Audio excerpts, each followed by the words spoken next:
हरियाणा सरकार का वो बड़ा और अहम फैसला जिसने पूरे राज्य में हलचल मचा दी। बेटियों को बचाने और लिंग अनुपात को सुधारने के लिए सरकार ने एक के बाद एक सख्त कदम उठाने का ऐलान किया है।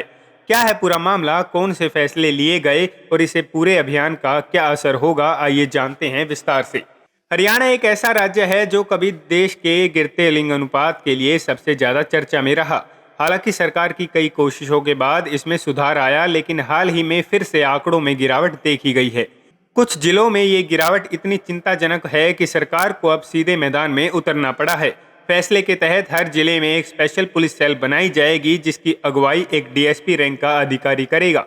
ये सेल खासतौर पर फर्जी ग्राहक बनकर छापे मारेगा, एफआईआर दर्ज करेगा और अवैध लिंग जांच जैसे मामलों में सीधी कार्रवाई करेगा। वहीं अब स्वास्थ्य विभाग को जिला पुलिस पर निर्भर नहीं रहना पड़ेगा। अभी तक छापेमारी के समय टीमों को पुलिस की मदद लेनी पड़ती थी, जो कई बार रुकावट बनती थी। आईवीएफ और गर्भपात पर सरकार की नई सर्जिकल स्ट्राइक। सरकार की नज़र अब उन आईवीएफ केंद्रों पर है जो बिना रजिस्ट्रेशन के चल रहे हैं। 18 ऐसे आईवीएफ सेंटर की पहचान की गई है जो अवैध रूप से प्रजनन सेवाएं दे रही हैं। इन्हें अब सील किया जाएगा और इन पर सिर्फ मेडिकल एक्शन नहीं होगा, बल्कि बिजली, पानी और नगर निगम की सारी सुविधाएं भी काट दी जाएंगी। वहीं अब एमटीपी यानी गर्भपात पर होगी डबल लेयर जांच। हर गर्भपात केस में 12वें हफ्ते तक अल्ट्रासाउंड रिपोर्ट देना अनिवार्य कर दिया गया है।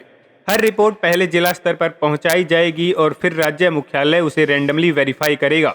एसटीएफ ने 21 आईवीएफ सेंटरों में आए संदिग्ध एमटीपी केसों की समीक्षा शुरू कर दी है और जल्द ही उनकी रिपोर्ट मांगी गई है। गांव-गांव से जुटेगा आंकड़ा।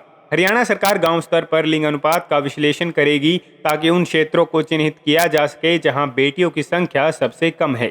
यानी वरिष्ठ चिकित्सा अधिकारियों को उनके क्षेत्र में लगातार गिरते लिंग अनुपात का नोटिस भेजा गया है, जिनसे 5 साल का डेटा मंगवाया गया है ताकि कोई बहाना न रह जाए। इस मामले में एनएचएम के मैनेजिंग डायरेक्टर व्यक्तिगत रूप से निगरानी कर रहे हैं और अभियोजन निदेशक भी इस अभियान का हिस्सा हैं। बेटी बचाओ बेटी पढ़ाओ ये सिर्फ नारा नहीं, अब हरियाणा सरकार ने इसे एक्शन में बदल दिया है। ये एक सामाजिक, सांस्कृतिक और प्रशासनिक संघर्ष है, जहां एक और लोगों की मानसिकता बदलनी है, वहीं दूसरी ओर कानून का इस्तेमाल कर व्यवस्था को ठीक करना है।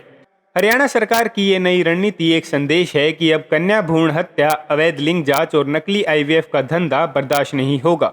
ये था हरियाणा सरकार का वो बड़ा फैसला जो राज्य में लिंग अनुपात के संतुलन को फिर से बहाल करने की दिशा में एक बड़ा कदम साबित हो सकता है। क्या आपको लगता है कि ये कदम असरदार साबित होंगे? क्या ऐसे मामलों में और सख्ती होनी चाहिए? मुझे कमेंट बॉक्स में जरूर बताएं।